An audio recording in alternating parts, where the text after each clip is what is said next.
Next, haloalkane हेलोएन में structure formula. How can you prepare structure formula from name of any halo alkane और halo alkane. किसी भी halo alkane halo alkane का अगर name दिया हुआ है, चाहे वो आईपीसी नेम हो या उसका ट्राइबल नेम हो, उससे आपको स्ट्रक्चर फॉर्मूला कैसे प्रिपेयर करना है, इसके स्टेप्स देखें। आप एक एग्जांपल लेके मैं इसके स्टेप्स आपको समझा रहा हूँ। वो स्टेप अगर आपको समझ में आ गई तो आप इजीली उसको स्ट्रक्चर बना सकते हैं। जैसे कि एग्जांपल मैंने दिया 2-chloro-3-मेथिल-पेंटेन। अब इस एग्जांपल में फर्स्ट ऑफ ऑल आपको देखना है कि मेन हाइड्रोकार्बन कितने कार्बन का है और कौन सा है। तो इसमें 2-क्लोरो सब्स्टिट्यूट है, 3-मेथिल सब्स्टिट्यूट है, पेंटेन मेन हाइड्रोकार्बन है और पेंटेन में नंबर ऑफ कार्बन 5 होते हैं। तो जितने जो आपके मेन हाइड्रोकार्बन है उसमें देखना है कि नंबर ऑफ कार्बन कितने हैं। पेंटेन में 5 कार्बन है तो आप पहले 5 कार्बन को सिंगल बॉन्ड से लिख लें। फर्स्ट ऑफ ऑल आपको ये करना है, मेन हाइड्रोकार्बन के अकॉर्डिंग कार्बन को सिंगल बॉन्ड से आपको नोट करना है।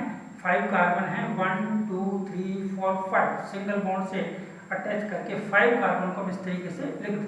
अब इसकी नंबरिंग कर दें, किधर से भी कर दो, नंबरिंग इधर से करो या इधर से करो, इस साइड से करते हैं 1 2 3 4 5। अभी मेन हाइड्रोकार्बन के अकॉर्डिंग आपने कार्बन सेट कर दिए। अब आपको सब्स्टिट्यूट देखने हैं, एक तो क्लोरो है और एक मेथिल है। क्लोरो 2 नंबर पे लगा हुआ है और मेथिल 3 नंबर पे है। तो 2 नंबर कार्बन ये वाला है, इस पे आप Cl लगा दो, 2 पे क्लोरो अटैच हो गया। मेथिल 3 नंबर कार्बन पे है, 3 नंबर कार्बन पे मेथिल लगा दो, CH3। मेथिल का फॉर्मूला होता है CH3। तो आपने इस नेम के अकॉर्डिंग ये स्ट्रक्चर बना दिया।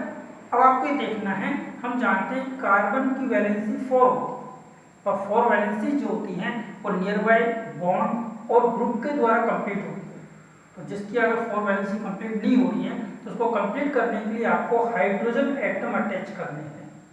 जैसे फर्स्ट नंबर कार्बन पे देखिए आप, यह सिंगल बॉन्ड है, एक वैलेंसी इधर से कंप्लीट हो रही है, बची 3 वैलेंसीज के लिए आप यहाँ पे H कितने लगाएंगे, 3H। कार्बन की वैलेंसी कंप्लीट होगी CH3। ये 2 नंबर पर कार्बन पे देखिए 1 2 3 वैलेंसी कंप्लीट हो रही है, एक वैलेंसी और कंप्लीट करने के लिए आप क्या लगाएंगे, H। यहाँ पे देखिए 3 कार्बन है, यहाँ पे भी क्या लगाएंगे, H। यहाँ पे 2 कार्बन है तो आपको वैलेंसी कंप्लीट करने के लिए 2H लगाएंगे। इसके ऊपर 1 वैलेंसी कंप्लीट हो रही है, 3H लगाएंगे। ये आपका स्ट्रक्चर फॉर्मूला बन गया, जिसको आप कंबाइंड ऐसे लिख सकते हैं, CH3 single bond CH, Cl single bond CH, यहाँ पे आपका CH3, फिर single bond CH2 single bond CH3। मैंने इसको कंडेंस करके लिख दिया है। तो ये आपका इस नेम का स्ट्रक्चर फॉर्मूला प्रिपेयर हो गया, जिसे हम देख सकते हैं। अपन नंबरिंग इधर से की थी 1 2 3 4 5, 2 पे क्लोरो आ गया, 3 पे मेथिल आ गया, लॉन्ग चेन आपकी 5 कार्बन की है, पेंटेन नेम हो गया 2-chloro-3-मेथिल-पेंटेन। 1 एग्जाम्पल।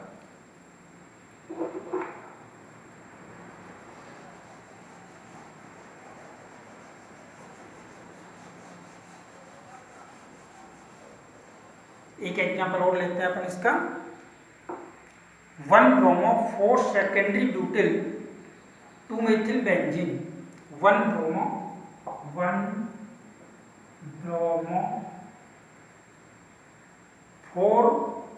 सेकेंडरी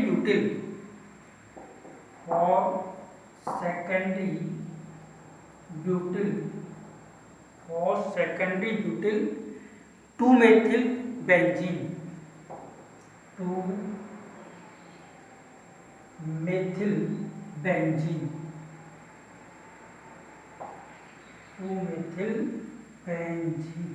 अब देखिए इस एग्जांपल में नेम वापस बताता हूं आपको, 1-bromo-4 सेकेंडरी ब्यूटिल 2-methyl-benzene। तो इसमें मेन हाइड्रोकार्बन कौन होगा, ये जो एग्जांपल है इसमें मेन हाइड्रोकार्बन है बेंजीन। पहले आपको मेन हाइड्रोकार्बन को रिकॉग्नाइज करना है और बेंजीन का स्ट्रक्चर ये बनाएंगे। पहले बेंजीन का स्ट्रक्चर बना देंगे। ये मेन हाइड्रोकार्बन हो गया, अब आपको इसकी नंबरिंग करनी है, 1 2 3 4 5 6 कार्बन से आपने इसकी नंबरिंग कर दी। अब आप जिस तरीके से देखिए कि कौन से कार्बन पे कौन सा ग्रुप अटैच है।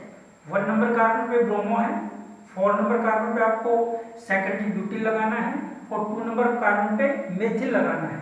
तो जो जिस नंबर कार्बन पे लिखा हुआ है उसी का बोर्ड आपको अटैच करेंगे। 1 पे ब्रोमो, 1 हटाओ, यहाँ पे लगा दो ब्रोमो Br। 4 नंबर पे सेकेंडरी ब्यूटिल, 4 नंबर कार्बन ये है, यहाँ पे सेकेंडरी ब्यूटिल लगाना है। सेकेंडरी ब्यूटिल को समझो CH3 और यहाँ पे भी आप क्या लगाएंगे CH3।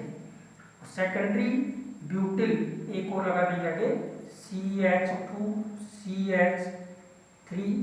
तो यहाँ पे ये जो कार्बन है ये सेकेंडरी कार्बन है। टोटल कार्बन कितने हो गए 1 2 3 4। अब ये इस कार्बन से ये कार्बन अटैच है, 4 नंबर वाला कार्बन इससे अटैच है, तो ये कार्बन डायरेक्टली 2 कार्बन से अटैच है, तो इसको बोलेंगे butyl group, secondary butyl. Secondary butyl वापस आपको यहाँ पे एक्सप्लेन कर देता हूँ मैं कि सेकेंडरी ब्यूटिल क्या होता है। सेकेंडरी ब्यूटिल ग्रुप जैसे ये है CH3 CH2 CH2 CH2, ये ब्यूटिल ग्रुप है। ये जनरली क्या है एन ब्यूटिल बोल सकते हैं इसको, n butyl, n butyl group. अब इसी को अगर मैं ऐसे लिख दूं CH3 CH, फिर यहाँ पे CH2 और ये CH3, ये अब मैंने यहाँ से अटैच किया है, ये पहले भी यहाँ से अटैच था एक कार्बन से। अब यहाँ से अगर कोई अटैच होता है तो ये कार्बन 2 कार्बन से अटैच है, ये कहलाएगा सेकेंडरी ब्यूटिल, सेकेंडरी ब्यूटिल। तो यहाँ इसको डिफरेंस को समझो, ये ब्यूटिल ग्रुप है स्ट्रेट में, और अगर यहाँ बीच में यहाँ से अटैच होता है या फिर यहाँ से अटैच होता है, कहीं से हो सकता है, तो वो कहलाएगा सेकेंडरी ब्यूटिल।